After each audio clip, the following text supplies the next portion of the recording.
di tragedi pembantaian Israel terhadap warga Gaza ini ada yang menjadi pertanyaan besar bagi saya ya.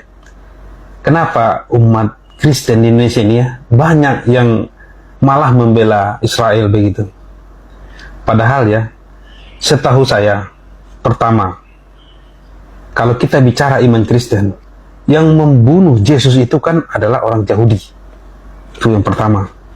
Yang kedua, kita juga tahu orang Yahudi itu menganggap agama Kristen itu adalah agama pagan atau penyembah berhala begitu.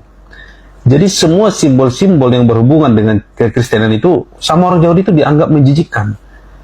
Jadi sering kita bacakan di media bagaimana para peziarah-peziarah Kristen yang datang ke tanah Palestina, khususnya ke Yerusalem, itu diludahi sama orang-orang Yahudi di sana. Ya, pemukim-pemukim Yahudi yang tinggal di tanah Palestina sana itu. Itu yang kedua. Yang ketiga, kita juga tahu yang menjadi korban kebiadaban dan kekejian Israel ini di tanah Palestina sana bukan cuma Muslim Palestina, juga umat Kristen Palestina. Orang Kristen di Palestina itu adalah warga Arab asli, dan mereka Kristen bukan karena mualaf, ya, dalam tanda kutip. Mereka Kristen sejak dulu. Seperti kita tahu kan Kristen itu lahirnya di tanah Palestina. Jadi mereka Kristen sejak awal. Orang Indonesia yang sekarang mendukung Israel belum menjadi beragama Kristen. Mereka sudah Kristen dari dulu, turun-temurun. Dan sekarang mereka itu juga korban kekejian dan kebiadaban daripada Israel. Kalau Kristen di Eropa, misalnya banyak yang mendukung Israel, saya masih bisa paham. Kenapa? Karena kebijakan negara-negara Eropa itu memang mendukung Israel. Ya, bahkan mereka yang menciptakan negara Israel itu, ya, silakan dibaca sejarahnya. Tapi kalau orang Indonesia, ya, umat Kristen Indonesia yang mendukung Israel, saya bingung. Pertama, kebijakan negara kita itu mendukung mutlak Palestina. Kita bahkan tidak punya hubungan diplomatik dengan Israel. Ya, yang kedua, kita juga bekas korban penjajahan dari negara-negara Eropa, sama seperti Palestina sekarang. Jadi artinya harusnya kita bisa merasakan penderitaan yang dirasakan oleh rakyat Palestina.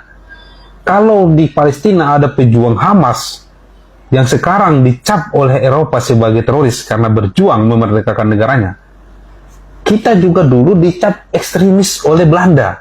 Para pejuang kita dianggap ekstremis. Mungkin bahasa teroris, karena zaman dulu kan mungkin belum ada kata-kata teroris. Yang kurang lebih sama, karena dianggap menyerang. Katakanlah nanti Belanda sudah menduduki Batavia, Jakarta ya sekarang, diserang oleh para pejuang kita. Kadang nanti mereka masih tidur, diserang pejuang kita. Dan dianggaplah pengganggu atau ekstremis, dianggap mungkin teroris. Jadi kurang lebih begitu sebenarnya kalau kita memahaminya secara sederhana. Sekarang korban akibat kekejian dan kebiadaban Israel itu sudah lebih 10.000 warga Palestina ya, warga sipil yang mati, meninggal ya, tewas. Itu 4.000 lebihnya adalah anak-anak kecil. Saya mau bertanya, iman agama mana yang memperbolehkan hal ini terjadi? Saya yakin kalau Kristen asli tidak mungkin, karena Kristen itu agama kasih. Tidak mungkin lah. Yang kedua, andai pun tidak kita cerita agama, sebagai manusia, apakah hal ini wajar kita dukung orang yang menjajah, membunuh ribuan, bahkan anak-anak? Cobalah gunakan hati nurani. Sekali lagi, saya mohon maaf ya kalau banyak yang tersinggung. Saya hanya berusaha kita melepas diri dari fanatisme sempit.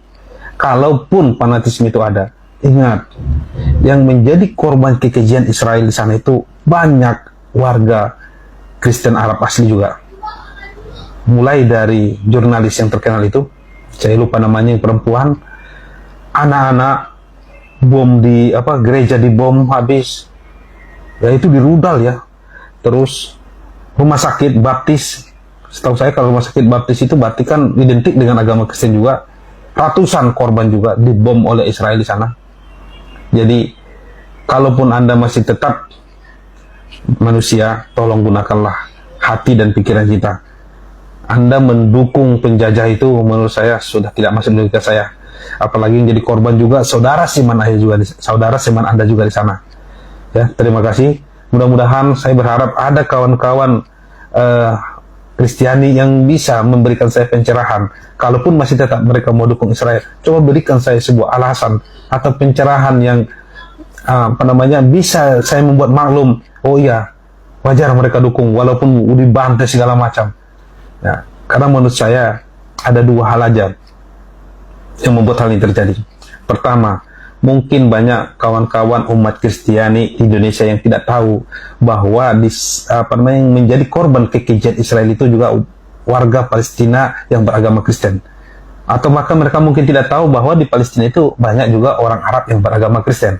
Itu satu. Yang kedua, ini saya mohon maaf sekali lagi, mungkin ada faktor kebencian tersembunyi terhadap agama Islam, terhadap agama mayoritas di Indonesia ini. Jadi hal ini menutup mata hati mereka. Ya sama saja, misalnya saya kasih contoh ya, biar nggak ada yang tersinggung. Contoh, katakanlah ya Indonesia diserang oleh penjajah. Kita anggap aja tidak ada agamanya, ateis begitu, diserang Indonesia ini. Jadi orang Filipina yang mayoritas beragama Katolik menganggap ya sudah, biasa saja, biarin aja, itu urusan orang Indonesia. Orang Indonesia kan taunya mereka negara mayoritas Muslim. Mereka tidak tahu agama Katolik juga banyak di Indonesia ini. Agama Kristen banyak juga di Indonesia ini. Gereja-gereja besar banyak di Indonesia ini. Bahkan di Indonesia Timur itu mayoritas adalah beragama Katolik. Khususnya di Timur Leste. Di NTT ya. Jadi mungkin begini yang cara berpikirnya. Udah biarin aja. Kita bukan agama kita kok. Tapi kan kalaupun tidak seagama dengan kita, minimal kita punya hati nurani. Mereka manusia juga. Ada manusia dibantai oleh manusia yang lain. Apalagi ini mereka adalah pemilik tanah, dijajah oleh orang lain. Apakah nurani kita bisa tertutup ya dengan hal-hal atau fakta yang begini terang benderang menurut saya?